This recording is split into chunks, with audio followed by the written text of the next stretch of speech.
genius, billionaire, playboy, philanthropist.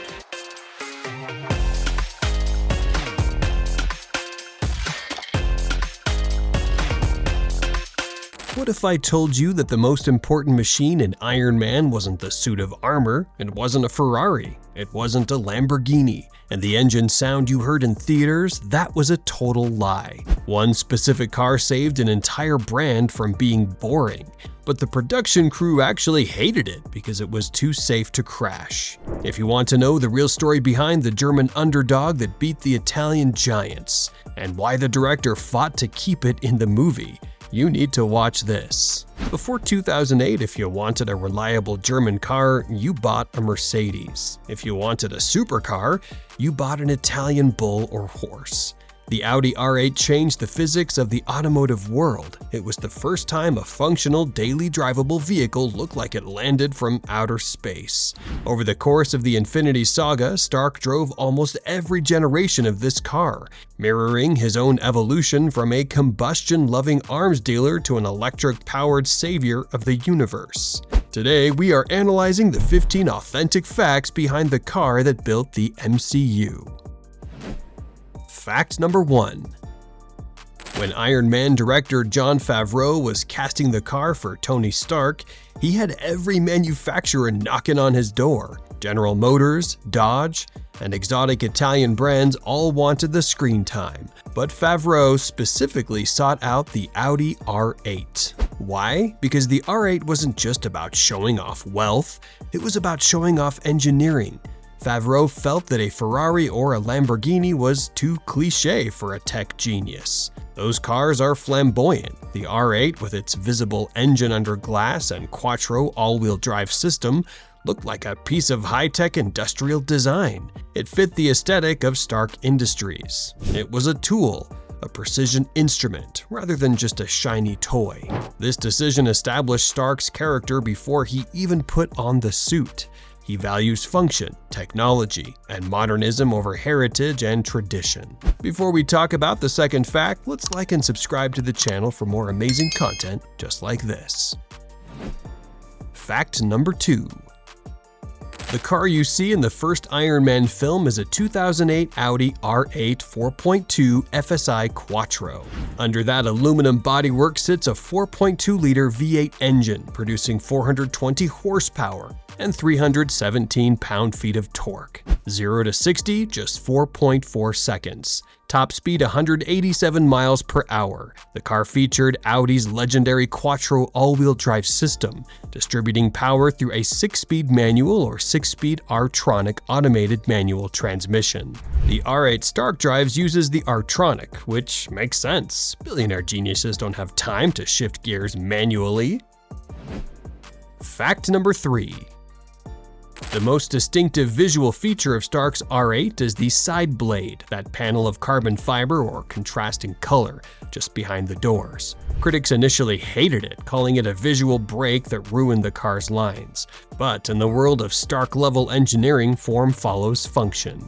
These blades are not aesthetic choices, they are covers for the massive air intakes required to cool the mid-mounted engine. Because the engine sits directly behind the driver's head, it generates immense heat that gets trapped in the engine bay. The side blades channel high-velocity air directly into the radiators and the engine intake. Audi engineers found that without this specific shape, the engine would suffer from heat soak during performance driving.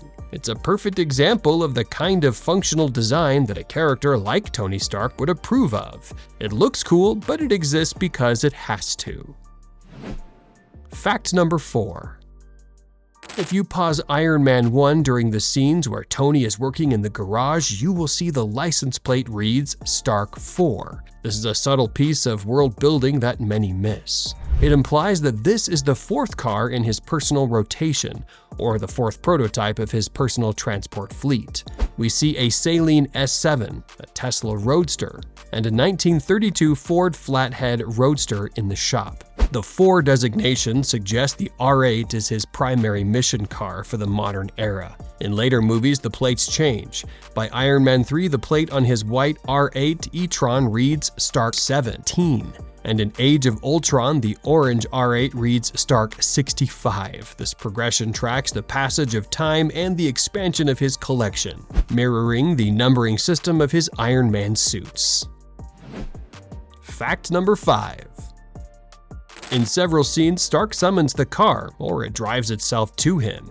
In Iron Man 3, the R8 e-tron drags a suit of armor, while Audi has been a leader in autonomous driving research. The car in the movie was far more advanced than reality. To achieve these shots, the production team often used blind driving rigs. A stunt driver is actually in the car, but they are hidden under the dashboard or in a special seat disguised as the car seat, driving using monitors. This practical effect creates the illusion of an empty car moving with precision. It wasn't CGI, it was old-school stunt work masquerading as future tech. Fact number 6. Here's a funny story from the production set. In the final act of Iron Man, the script called for the R8 to be flipped over and crushed during the battle with Obadiah Stane. The production crew prepared the car to flip, rigging it with cables and hydraulics. However, the Audi's R8 chassis is built from what Audi calls the space frame, a high-strength aluminum structure designed to protect the driver at 200 miles per hour.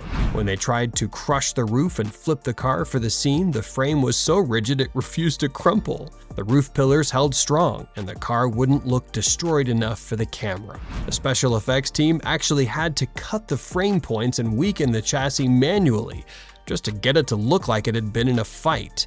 It was an accidental testament to German safety engineering. Fact number 7.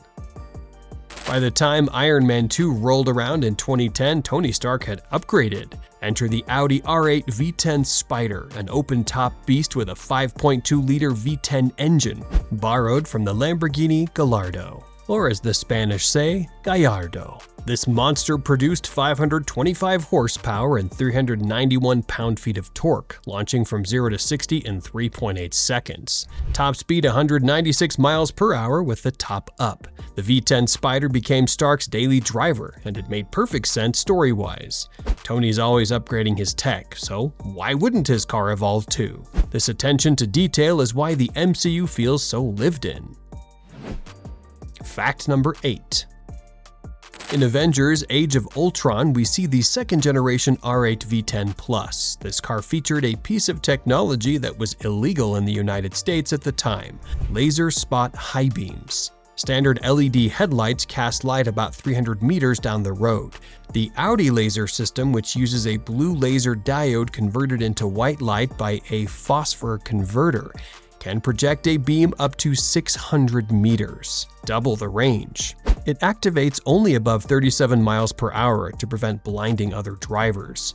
While the US regulations lagged behind, the European spec car Stark drives, symbolically, would have had this bleeding-edge lighting tech, fitting for a man who builds laser weapons for a living.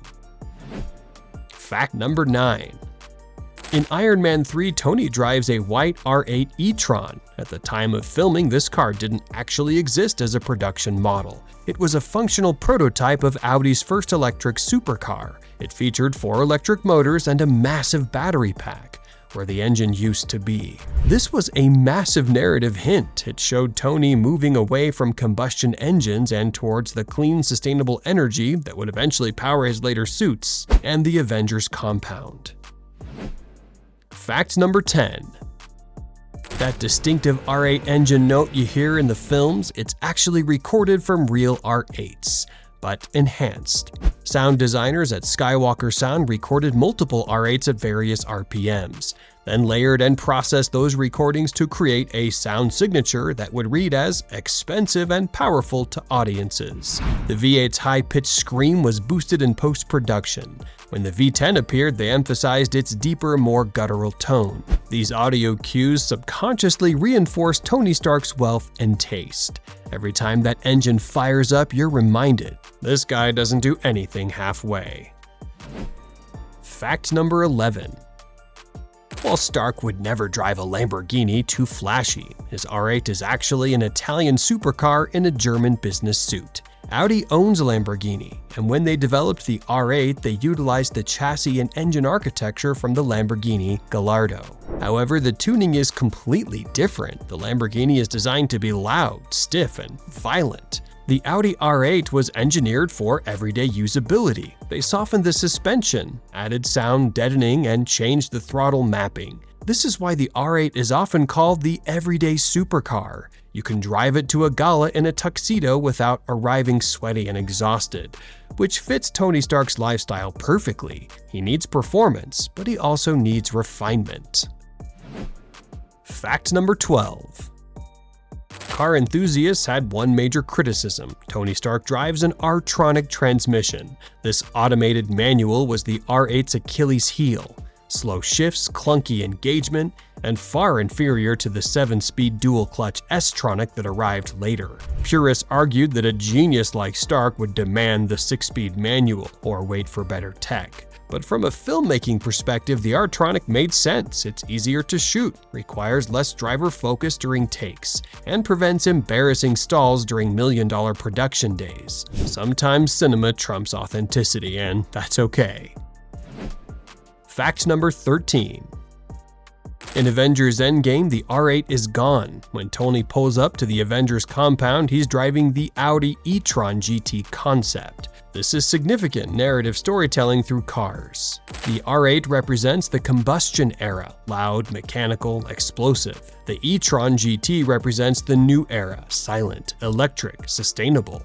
It mirrors Tony's arc from the merchant of death selling bombs to the man who solved time travel and energy sustainability. The e-tron GT produces the equivalent of 637 horsepower in RS trim and uses an 800-volt electrical architecture for rapid charging. It was the final car Tony Stark ever drove on screen, closing the book on his automotive journey.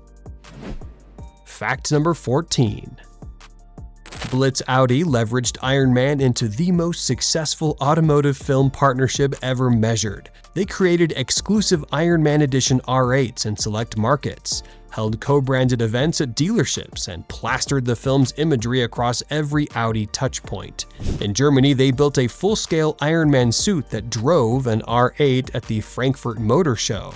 The partnership was so successful that Audi signed on for 7 more MCU films, before Iron Man even left theaters. When you see an Audi in a Marvel film, you're watching a marketing machine that was perfected in 2008.